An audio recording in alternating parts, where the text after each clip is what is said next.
Um, I imagine that for all of you out there, you want to get into Ryan's talk, which will be Movement Matters, and it's about physical activity and sleep. So, without further ado, it's Ryan again. Okay, hopefully you're not you're not too sick of me, but yeah, here I am again. So let me just go to my slides and change this. Okay, so this is me. My name is Ryan Takagi. I'm a chiropractor in Vancouver. I also am a director for an organization called Global Peace Network, which does some work in Tanzania, working to educate the existing healthcare workforce on some basic rehabilitation strategies. Some of you may know that low back pain, neck pain, these musculoskeletal conditions are some of the leading causes of disability worldwide. And so that's something that we're trying to address through this global health initiative. I'm also the head coach of the SFU rowing team, and that's going to be part of the basis for this talk, which is about physical activity and sleep. So just bring this over. So this is what rowing looks like. If you haven't seen rowing, it's one of the sports in the Olympics, and this is a double, so we have two people in the boat, and they're both holding 2 oars.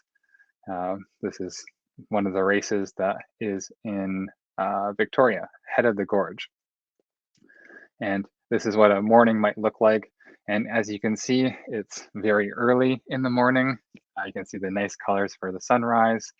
And because it's early in the morning, this is one of the things that got me started into the sleep and physical activity connection, and thinking about how sleep is affecting the athletes that I'm coaching, and how physical activity, maybe this early in the morning, is affecting their sleep. And it also made me think about their overall well-being. And so often within sports, we have this idea that performance and well-being are kind of these separate streams, when in reality they don't have to be. We think that they are often at odds with each other, that in order to perform at this level, you need to sacrifice, the well-being to some degree. And so this, had me thinking about a lot of the things I'm going to go through in this talk, in terms of how can I create an environment that supports the individual's entire well-being, while also stretching their physical performance in rowing. And that's kind of been the philosophy that I've approached coaching with, is sometime supporting the athletes and turning up that dial, and sometimes pushing the athletes and turning up that dial, and trying to keep a balance between those two things. And so in this talk, we're going to focus on the relationship between physical activity and sleep, and spending most of our time on physical activity and some of the definitions within physical activity, and talking about how they influence sleep, and then spending some of our time on sleep and chronotypes and their influence on physical activity, and trying to tie in some of the information that's already been covered from previous conversations. So by the end of this talk, hopefully you'll have a sense of different approaches to assess physical activity. And there's a couple of different lenses through which you can look at physical activity for an individual. We'll have talked about physical activity within the 24-hour day. This a recent guideline, Canadian health guideline, that talks about the 24-hour day of physical activity. We'll talk about the relationship between physical activity and sleep, and some different approaches to assess sleep, which have actually already been covered, so that'll be more of a review. I wanted to start with this slide just to get a general sense in the comments of, we've had some talks on sleep now, we've had some talks on emotions and stress and nutrition, and oftentimes when I'm working with patients or with athletes, they talk about this energy feeling that they have and how they doesn't feel like they have enough energy to maybe do activities within their day. And so I'm just curious for people in the chat. It doesn't have to be the ones that I have listed here, it can be something else. What you think has the biggest influence on energy? Is it nutrition? Is it sleep? Is it relationships and social activity? Is it stress and emotional management? Is it cognitive activity? Is it physical activity? Is it something else? So if you want to type something into the chat just to get a sense of um, energy. And maybe the flip side of this is, so if this is the physical activity side, maybe recovery is the sleep side. What would you say has the biggest influence on recovery? Is it nutrition, sleep, social activity, stress and emotional management, cognitive activity, physical activity, something else? And so, again, just getting your ideas here on what is influencing energy levels, what is influencing recovery. Yeah, and so some comments coming in, and I agree. I think that everything is important, and we probably can't just choose one. But um, it's an interesting question. And so when I think about some of these interactions between all of those factors, this is how I'm thinking about it. But I mean, this is just a model, so there's going to be things that are wrong with it, but it's at least one way to conceptualize it, where when we have a full battery, things that might drain our battery would be thinking, moving, and interacting throughout the day. And we do that in the context of being human. So we do that in stressful environments or with different emotions or different motivations, different attentions. So uh, I'm going to be focusing on movement and thinking how, for instance, if somebody's moving and they're rushing to get from work to drop their kids off at school, how is that movement and that potentially stressful situation and environment similar or different to someone who's moving in the forest and going for a run in this kind of calming, relaxing forest environment? All right, so we're all thinking and moving and interacting in potentially these different contexts. And we could probably add, built environment and cultural context around those again. And then to refill the battery, Natasha mentioned in the comments nutrition. So maybe we need nutrition, and calories provide us with energy, and nutrients make those calories more efficient in the body. But those calories are also needed for rest and repair and restoration that all happens during sleep. And so um, all of these things are obviously going to be interrelated with each other. Nutrition's influencing how we're thinking and moving and interacting, and how we're thinking, moving, and interacting is affecting our sleep. And our sleep, as we just learned, is affecting our nutrition. And so we can't really separate these things out, but it's interesting to try to think about the interactions. So going back to the purpose of this talk, talking about physical activity and sleep, and then starting with physical activity. Starting with a definition, physical activity is any movement that results in energy expenditure, and this includes recreational activity, occupational activities, domestic activities of daily living. And so any movement that results in energy expenditure. And to conceptualize it, we can use these different models. So there's the sloth model, which I'll go through more in a second, but it stands for sleep, leisure activities, occupational activities, travel activities, and home-based activities. Sloth, we'll talk about fundamental movement skills, exercise types, and then exercise intensity. And exercise intensity is what has been used for the Canadian 24-hour activity guidelines that they've put out recently. So starting with sloth, and then a comment here from George about you can go without food far longer than you can go without sleep. Yeah, I don't know, maybe some of the sleep experts can also comment on that in the comments. That's an interesting idea for sure. So sloth stands for sleep, leisure, occupational, transportation, and home. And so this is one way to kind of think about our our movements within the day. So we might be asking people about their sleep, which we'll come back to that. And we've heard that in previous talks, how we can ask those questions about sleep. But we might also ask them about their leisure activities. What kind of sports do you do? What kind of exercise do you do? We may ask them what kind of physical activity they do at work, if there is any at work. What kind of transportation activities do they do? How are they getting to work? Are they driving, biking, or doing something else? And what kind of activities they do at home? So it's just a way to separate how you might be asking these questions. And it can also help you with recommendations too. For instance, have you thought about joining a running club, a leisure activity, picking up your favorite sport again, a leisure activity, a dance class? Have you thought about standing at work or walking during meetings?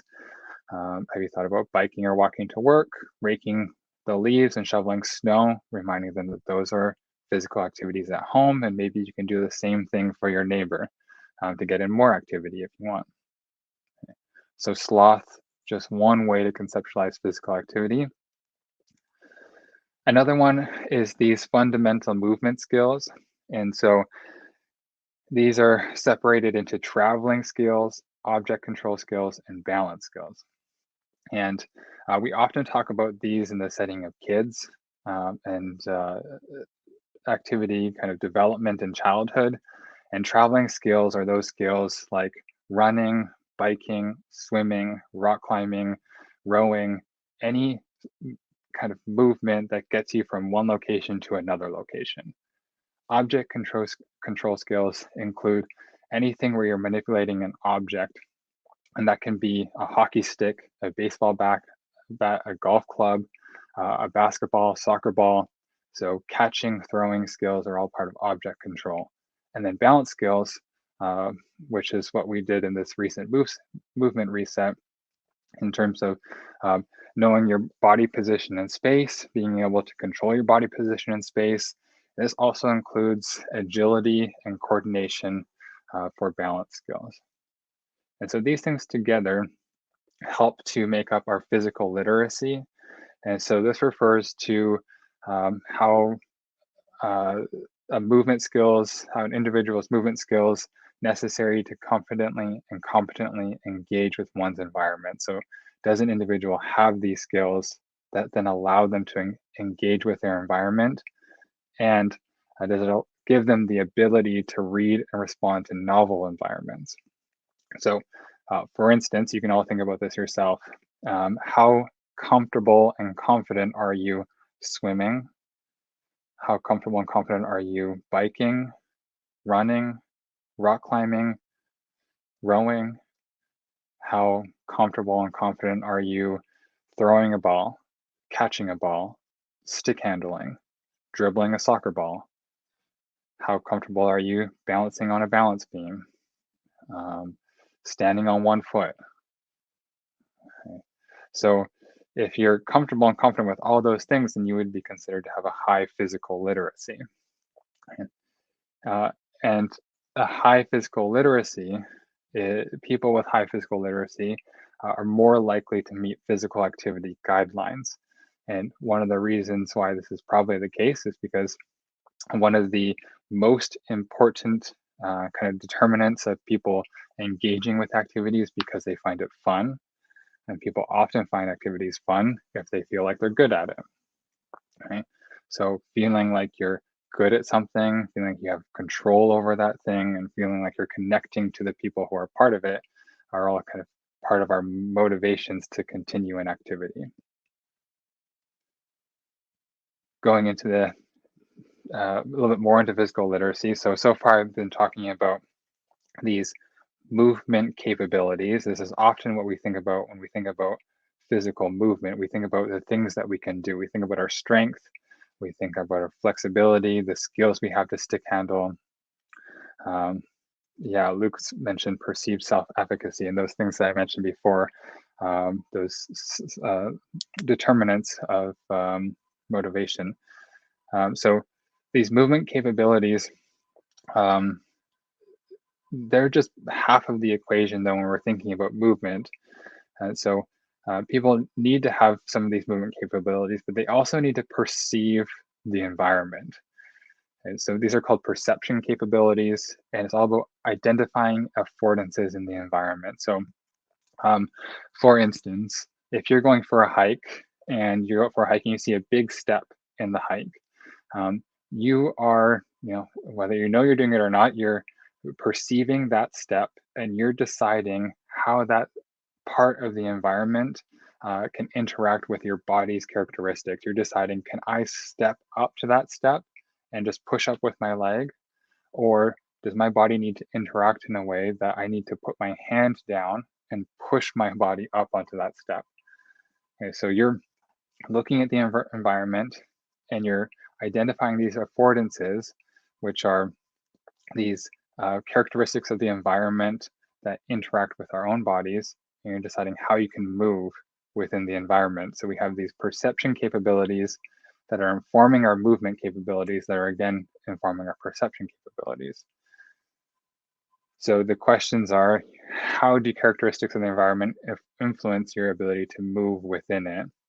And so that's the example of going up a step. Or if you're looking down a very narrow alleyway, for instance, you have to decide if you can walk straight down it or if you need to turn your body to the side to walk down that alleyway. So you're perceiving the affordance that that space allows your body to move within it.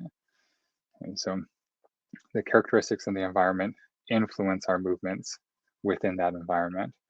And what happens if we miscalculate these affordances? So let's say you're jumping across the rocks in the river and you're jumping from one rock to the next, and you're perceiving the distance between these two rocks, and you're matching that environmental affordance with your body's movement capabilities. And you're going to try to jump from one rock to the next.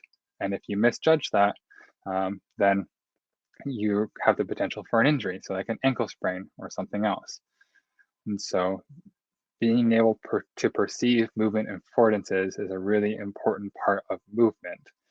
Or if you're driving and you're merging onto the highway, you have to perceive the gap between the cars and then match your movements to that perceived affordance that's there.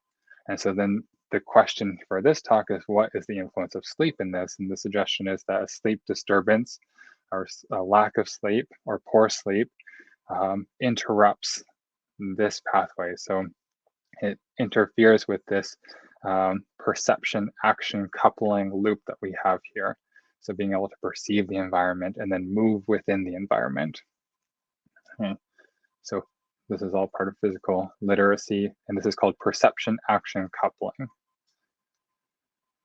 So going on to the next one of exercise types. So that was one way to think about activity.